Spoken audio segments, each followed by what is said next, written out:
The images unroll starting from February 1995, a litany of 15 African-American men dead at the hands of Cincinnati police.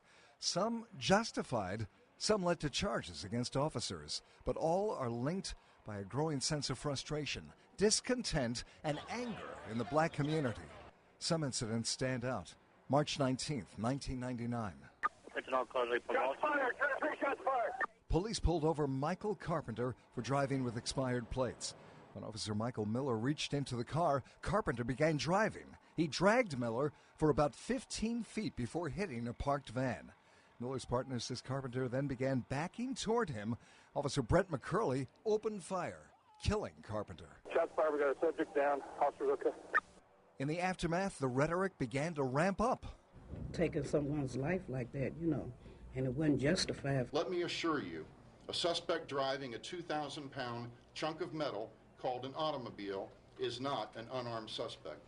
By November 2000, race relations in Cincinnati were simmering.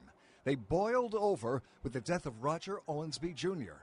Owensby resisted arrest in Roselawn the night of November 7th. The coroner says Owensby died from a chokehold or from officers piling on him.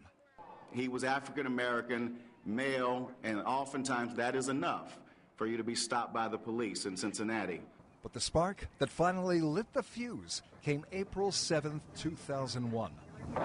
Timothy Thomas was walking along Vine Street and over the Rhine, enjoying the unseasonably warm weather. 2 off-duty officers working at a nightclub spotted Thomas, who was wanted for more than a dozen outstanding misdemeanor warrants.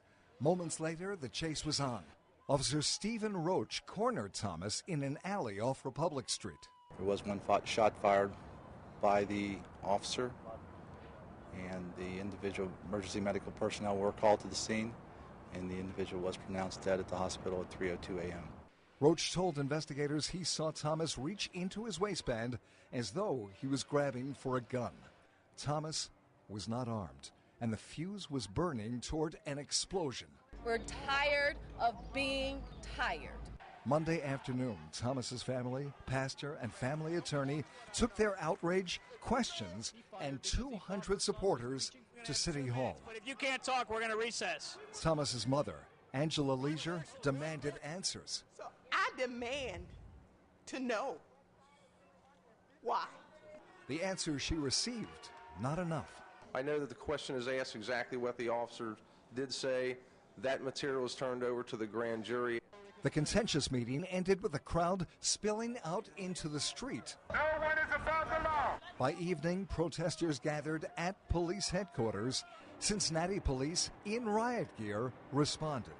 But Monday night's showdown was only a prelude. April 10th, protesters, activists, and rioters were out in force. Police clashed with rioters. By nightfall, the desperate situation turned into anarchy.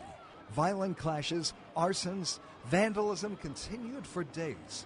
The police regained control of the streets Friday the 13th with an overwhelming show of force, a citywide curfew, and a break in the record high temperatures.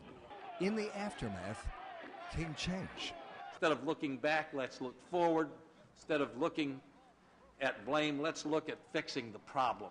Cincinnati leaders signed the historic collaborative agreement.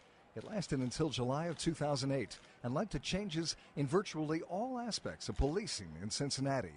The collaborative led to revolutionary programs such as the Cincinnati Initiative to Reduce Violence. So successful, it's been held up as a model for other cities. And I think people's skepticism will lessen as they see the agreement come to life. April 2001 remains a watershed moment for Cincinnati. While scars remain, hope emerges. But we're left to ask, what progress have we made? And what is left to do?